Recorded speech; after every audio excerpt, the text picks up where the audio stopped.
Halo, apa kabar? Kali ini kita bakal kupas tuntas sebuah kekuatan yang seringkali nggak kelihatan, tapi dampaknya luar biasa besar dalam sebuah perusahaan. Apa itu? Yap, budaya organisasi.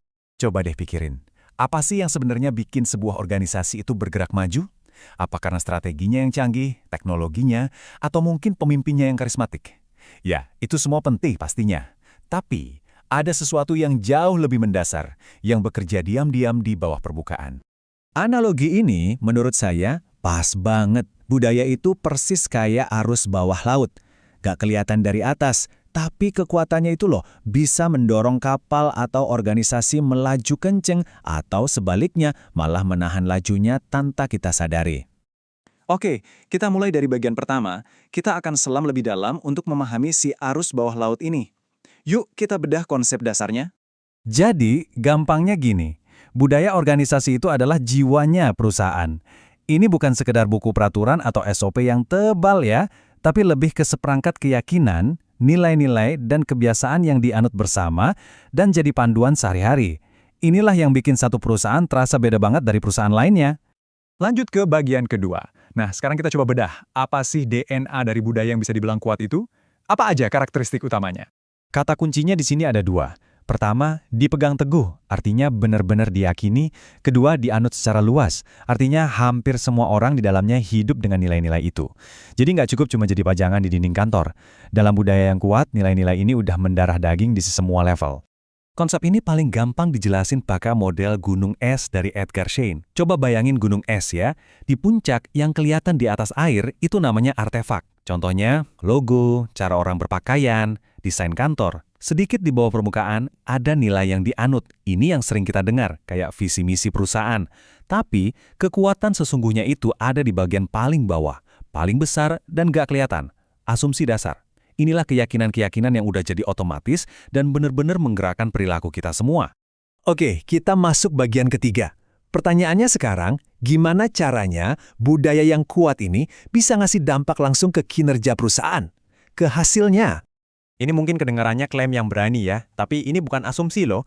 Banyak banget penelitian yang mendukung ini. Organisasi yang punya budaya kuat dan adaptif itu secara konsisten kinerjanya jauh di atas rata-rata. Jadi, gimana cara kerjanya? Setidaknya ada 3 mekanisme utama. Pertama, keselarasan tujuan. Gampangnya, semua orang narik ke arah yang sama, jadi lebih efisien, minim konflik. Kedua, motivasi intrinsik. Orang kerja bukan cuma karena ngejar gaji, tapi karena mereka beneran percaya sama apa yang dikerjain. Dan yang ketiga, ini keren banget, kontrol sosial. Orang-orang jadi tahu mana yang benar dan salah, tanpa perlu diawasin terus-terusan. Budaya itu sendiri yang jadi pemandunya. Dan dampaknya itu nyata banget, bisa diukur.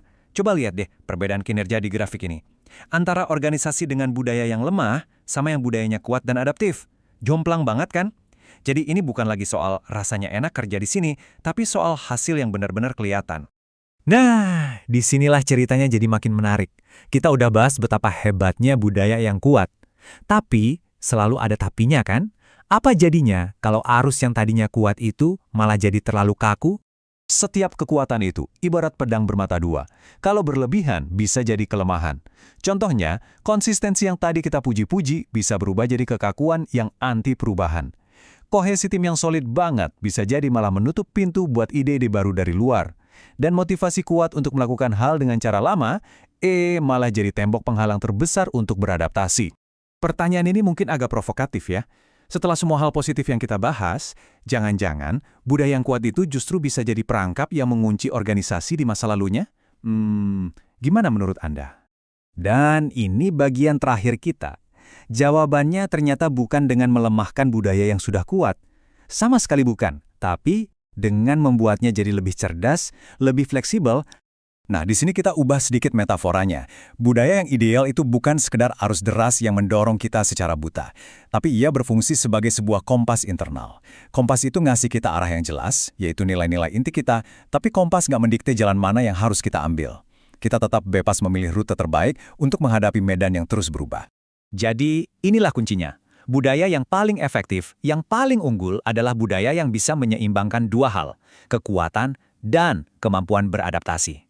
Dia berpegang teguh pada nilai-nilai intinya, tapi di saat yang sama sangat fleksibel dalam cara kerja, strategi, dan selalu terbuka untuk belajar hal baru.